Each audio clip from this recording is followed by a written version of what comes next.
memproduksi sendiri.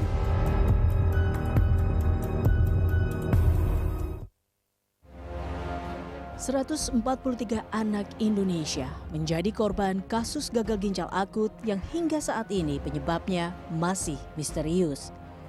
Dalam menghentikan jumlah korban gagal ginjal akut anak, Kementerian Kesehatan telah membeli obat penawar atau antidotum yang didatangkan langsung dari Singapura dan Australia. Fomepizol rencananya akan diberikan kepada pasien gagal ginjal akut yang masih mendapat perawatan di fasilitas kesehatan. Namun selain langka, harga obat gagal ginjal akut ini juga mahal. Satu vial Fomepizol seharga 16 juta rupiah. Sementara satu anak membutuhkan 3 vial dalam 7 hari pengobatannya. Untuk itu, pemerintah mengambil langkah untuk memproduksi sendiri. Ternyata obat Fomepizol ini bekerja dengan menekan enzim yang namanya hidroksi etil alkohol. Artinya bahwa kita bisa melakukan modifikasi sebenarnya dengan memproduksi sendiri, yaitu dengan menggunakan etil alkohol oral 20%. Lalu butuh berapa lama lagi kah kita menanti obat gagal ginjal akut ini? Karena nyatanya saat ini sudah 245 anak dari 26 provinsi mengidap penyakit gagal ginjal akut. Ya pemirsa, menanti obat gagal ginjal itu yang akan kita bahas dalam perbincangan kita sore hari ini, tentunya bersama dengan sejumlah narasumber.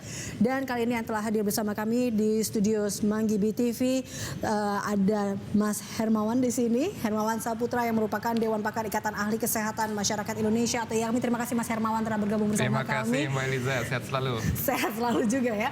Ini kita juga telah bergabung ada Prof. Zulis Ikawati, Guru Besar Farmasi UGM yang telah bergabung bersama kami melalui sambungan Zoom. Salam sehat Prof. Zulis. Salam sehat, selamat sore Mbak Eliza. Selamat sore. Selamat sore Pak Hermawan. Ya, kita tentunya masih menunggu tersambungnya dengan Kepala Biro Komunikasi dan Pelayanan Publik Menkes Ibu Siti Nadia Tarmizi. Namun sebelumnya saya mau ke Mas Hermawan terlebih dahulu. Mas Hermawan, bila kita melihat kemarin ini seperti mungkin langkah kedua, karena langkah pertama yang dilakukan adalah menarik semua atau melarang sirup, obat-obatan sirup. Kemudian langkah kedua adalah mendatangkan obat ini atau dibilang antidotum, bisa dikatakan seperti itu. Yang dia datangkan adalah Fomepizol dari Singapura dan Australia. Seberapa efektif obat ini sebenarnya? Iya, Fomepizol ini kan terkategori obat antidotum ya. Artinya bukan gagal ginjalnya, tetapi indikasi keracunannya atau toksisitas. Dan tentu saja kalau dalam keadaan rescue, penyelamatan jiwa dan penjagaan kesehatan, nah itu dimungkinkan. Nah tetapi kan suasana yang melatar belakangi ini yang harus kita evaluasi.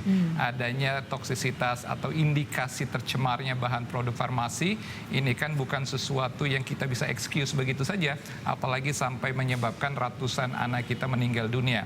Dan tentu hemat kami ini kita harus temukan kasusnya dengan cepat. Fomepizol ini akan lebih efektif kalau ada kejadian yang terdeteksi di awal, baru perawatan dan tidak sampai akhirnya fatality yang meningkat. Tetapi kalau kita terlambat menemukan kasus, terlambat ditangani apalagi diobati, rasanya Fomepizol juga secara klinis bisa saja tidak terlalu efektif. Nah ini yang menjadi catatan.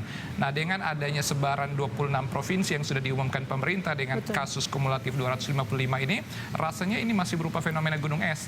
Harus ditelusuri lebih jauh lagi karena sebarannya kan 26 provinsi dan cara telusurnya beda dengan COVID, Mbak Eliza. Kalau COVID kita telusur dari case basisnya, ya bagaimana kontaminasi dari orang dengan orang terdekat yang terkontaminasi, dites 15 sampai 50 orang. Tetapi kalau ini telusurnya dari distribusi obat, dari volume penjualan di retailer yang ada, dan itu kita baru bisa lakukan mitigasi risiko dengan baik. Artinya dengan mendatangkan ini belum tentu bisa menyelesaikan masalah sebenarnya seperti itu. Iya, tentu ada manfaatnya dalam penyelamatan jiwa di tahapan awal indikasi toksisitas begitu terjadi, maka ini bisa. Tetapi kalau kita lihat kasus ini kan cara orang untuk melaporkan itu pasif. Nah setelah ada diagnosis yang agak berat, baru biasanya orang tua juga kan pasti ada gejala. Betul. Nah, gejalanya ringan tuh belum terlalu, tetapi kalau sudah sampai volume air kencing itu kurang drastis, apalagi tidak keluar air kencingnya, terjadi pembengkakan di mana-mana, maka datangnya itu hampir bisa dipastikan diagnosisnya gagal ginjal. Nah, di saat itu biasanya obat-obat antidotum tidak terlalu efektif. Baik, ini kita langsung ke Prof. Zulis. Nah, terkait dengan hal ini kan sementara kita tahu Prof. Zulis bahwa sebagian besar yang datang adalah, atau kita lihat korban yang meninggal adalah banyaknya yang terlambat di sini. Lalu kemudian kembali lagi, kalau kita datangkan antidotum ini, yaitu fomepizol ini nanti seberapa efektifnya ini dapat menekan angka kematian anak dalam kasus gagal ginjal ini? Iya, Mbak Elisa, jadi seperti yang disampaikan Pak Hermawan tadi, bahwa memang kecepatan pemberian ini sangat menentukan, karena kerjanya dari obat ini adalah menghambat perubahan etilen glikol menjadi senyawa toksiknya. Dan itu terjadi pada awal-awal ketika sudah terjadi paparan. Jadi di dalam tubuh itu mereka akan etilen glikol akan diubah menjadi senyawa toksik oleh alkohol dehidrogenase enzimnya. Fomepizol itu akan menghambat kerja dari enzim tersebut. Sehingga kalau terlambat, maka mungkin sebagian etilen glikol sudah terlanjur menjadi metabolit toksik. Jadi udah nggak kekejar lagi begitu. Maka memang betul pengawasan awal atau indikasi awal itu memang harus cermat begitu untuk bisa segera mendapatkan terapi yang tepat. Dengan catatan itu memang terintoxikasi dengan etilen glikol. Tetapi kalau gagal ginjal akutnya adalah mungkin bukan karena itu, ya tentu saja obat ini menjadi tidak ada manfaatnya atau berkurang karena memang tidak ada targetnya, Mbak. Oke, baik. Kita sudah tersambung dengan Ibu Siti Nadia Tarmizi. Ibu Nadia. Ya, selamat sore Bu Nadia. Bu Nadia, ini kalau kita lihat tadi ya, menanggapi terkait dengan fomepizol ini sebagai antidotum tadi, bagaimana juga mungkin penyebarannya atau sebaran distribusi sendiri dari fomepizol ini? Apakah baru di Jakarta saja, salah satunya di RSCM saja, atau ini seperti apa sebenarnya saat ini? Karena di daerah pun juga membutuhkan terkait dengan hal ini, apalagi ini harus, tadi kalau dikatakan harus cepat sebenarnya agar tepat sasaran. Ya, jadi kita mulai ya pemberian fomepizol ini memang ya, karena memang ada prosedur-prosedur ya secara teknis seperti misalnya pengenceran, dan kita tahu bahwa fomepizol ini adalah suatu obat injeksi ya yang diberikan selama 7 hari kepada anak-anak, dan tentunya termasuk juga ini harus di bawah pengawasan dokter tentunya. Nah, saat ini kita tahu kemarin kita sudah mendatangkan 20 vial fomepizol yang sudah digunakan kurang lebih 16 di RSCM ya.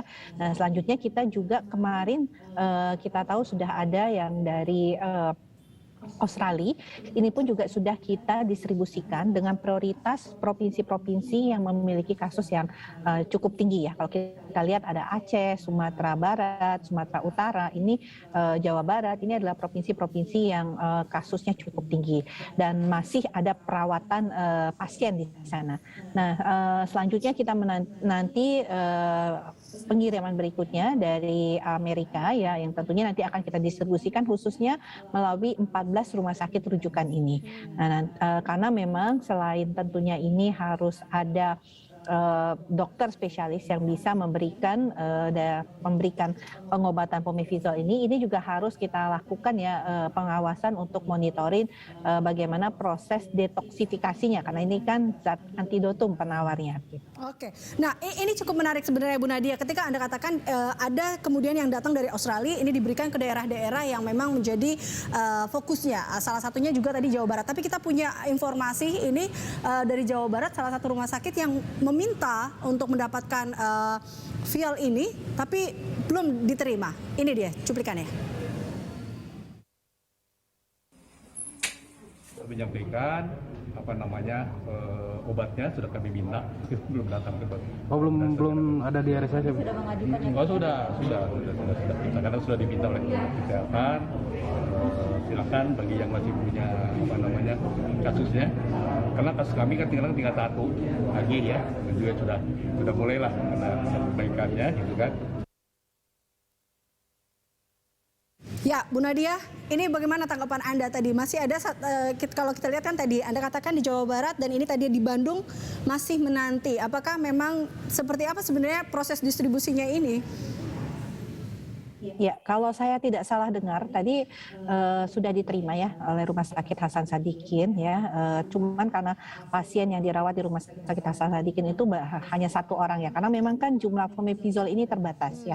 Jadi tentunya kita akan memprioritaskan rumah sakit yang masih memiliki jumlah pasien yang dirawat itu sesuai dengan kebutuhan. Oke, berarti artinya bila rumah sakit itu memiliki pasien lebih dari 1 itu yang akan diutamakan, seperti itu Bu Nadia? Kita bagi semua ya, tapi tentunya dengan ketersediaan daripada Hasan Sadikin menurut saya sudah terima, mungkin nanti bisa dikonfirmasi ulang. Baik. Saya kembali ke Mas Hermawan. Anda menanggapi terkait dengan hal ini seperti apa? Terkait distribusi kemudian ini menjadi pertanyaan berikutnya. Ketika kita sudah dapat obatnya, bagaimana distribusinya? Karena 26 provinsi membutuhkan ini. Iya, makanya itu kita harus mengukur seberapa besar dampak ini sebenarnya. Kalau kita lihat angka 255 itu relatif besar atau relatif kecil angka itu. Tetapi kalau kita lihat pengumuman dari Kemenkes dengan sebaran 26 provinsi, tandanya kan ada proses akses mendapatkan obat, ada proses konsumsi obat yang ada di komunitas, tetapi kan ada distribusi obat ini. Nah, obat ini yang tercemar ini kan harus ditelusur sebenarnya volume penjualannya berapa. Dengan mengetahui volume penjualan, sesungguhnya itu dapat diukur berapa banyak korban tanda kutip yang mungkin bisa kita estimasi.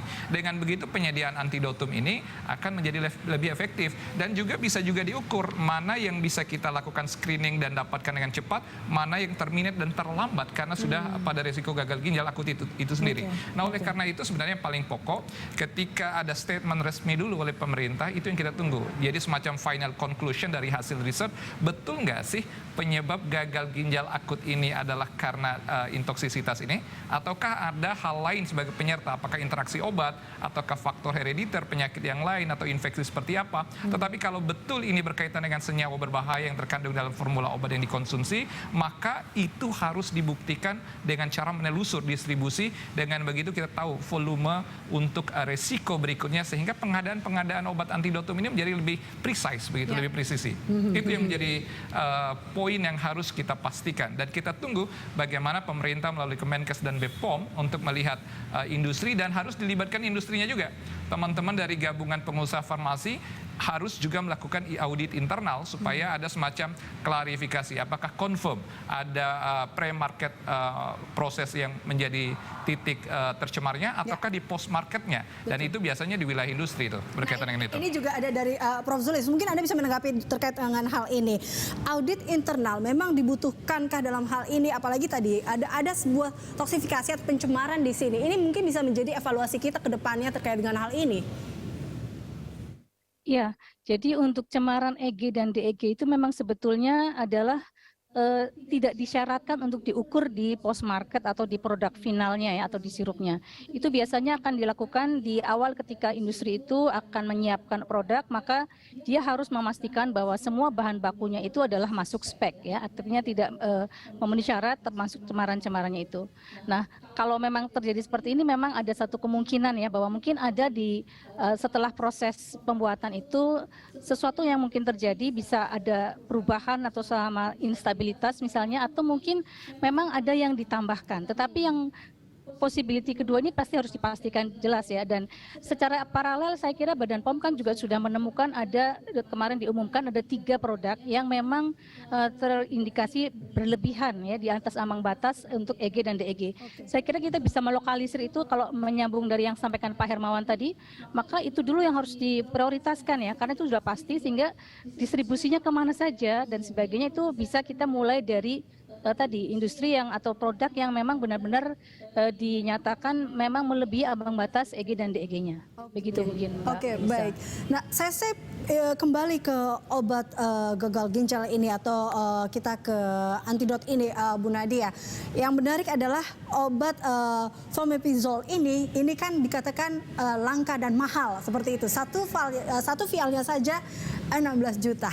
Ini kan tentunya kita butuh banyak, kita seperti itu. Nah, koreksi bila saya salah, ini sempat kita rekaman pada saat itu dengan Wamenkes mengatakan bahwa kita sedang berupaya untuk memproduksi sendiri. Nah, ini sejauh ini seperti apa? Benarkah demikian, Bu Nadia? Ya, tentunya karena kejadian intoksikasi ini kan jarang ya. Jadi memang produksinya itu terbatas. Makanya tidak semua negara ya bisa menyiapkan atau memiliki stoknya ini. Padahal kan kita lihat bahwa ini perlu dalam kondisi yang tentunya kita percepat ini ya. Nah, ya pemerintah sudah mengatakan bahwa kita akan dengan cara apapun mencoba untuk mencukupi kebutuhan obat fomepizol ini seperti itu, Mbak Eliza. Apapun artinya benar, karena kalau kami tidak salah, Wamenkes mengatakan bahwa memang obat fomepizol ini bekerja dengan menekan enzim hidroksietil alkohol, artinya bisa melakukan modifikasi dengan memproduksi sendiri seperti itu ya. Ini sedang diupayakan atau sedang dibuat seperti itu, Bu Nadia? Iya. Salah satunya memang adalah dengan penggunaan etil alkohol ya, sebagai salah satu juga senyawa yang bisa mengikat senyawa toksit kalsium oksalat yang ada yang dihasilkan oleh zat etilen glikol, yang kemudian kalsium oksalat inilah yang kemudian merusak ataupun mempengaruhi fungsi filtrasi ginjal. Nah, untuk supaya dia tidak menjadi zat yang merusak ginjal tadi, tentunya kita bisa berikan senyawa lain sebagai alternatif. Nah, ini secara paralel juga dilakukan ya uji coba protokol ini oleh bersama Ikatan Dokter Anak Indonesia ya. Artinya uji coba ini sudah dilakukan atau belum, Bu Nadia? Sedang proses saat ini pembahasannya dengan Ikatan Dokter Anak Indonesia ya untuk pembuatan ya sebenarnya salah satu antidot yang dari etil alkohol ini. Baik. Bisa menambahkan Mbak Elisa? Mas Hermawan, tanggapan Anda, ini masih dalam proses pembuatan terkait dengan antidot ini, tapi kita juga butuh cepat, urgensi. Sekarang Anda lihatnya seperti apa tanggapan Anda? Ya, tentu kita berpikirnya prospektif ya ke depan. Nah, memang hal-hal seperti ini seharusnya kita persiapkan dan antisipatif. Karena kita sebenarnya banyak sekali pengalaman-pengalaman model keracunan obat atau bahkan keracunan makanan gitu ya. Di negara lain pun kan persis kasusnya nih. Di Gambia sejak di bulan September yang lalu udah terjadi seperti ini. Kasus meninggal 66 orang. Artinya kalau memang di bulan itu sudah ada laporan yang sama, nah harusnya kan kita sudah antisipatif. Tetapi ini juga tidak masalah untuk ke depan. Kita ini di Indonesia akan mengalami transisi yang luar biasa. Transisi lingkungan, transisi perilaku, transisi teknologi informasi menyebabkan juga potensial transisi epidemiologi. Makanya itu penyediaan kemampuan dan kemandirian obat-obatan, perbekalan farmasi maupun alat kesehatan itu harus sebuah keniscayaan. Tidak boleh ditunda-tunda. Kan kenyataan kita lebih dari 85% untuk alkes impor, bahkan 90% lebih bahan baku obat kita juga masih impor. Artinya untuk sekarang kita masih harus impor dulu? Iya, ini kan rescue. Ya, kalau kita bicara karena nyatanya ini pasti masih butuh proses panjang seperti itu kan. Iya, betul. Tetapi kan penyelamatan jiwa dan nyawa pada kondisi ini kita setuju untuk diadakan.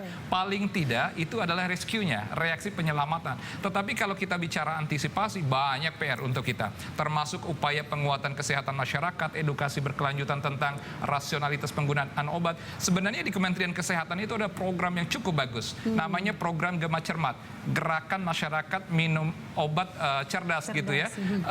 Jadi itu sebenarnya tinggal bagaimana komunikasi dikaitkan dengan resiko lingkungan dan epidemiologinya.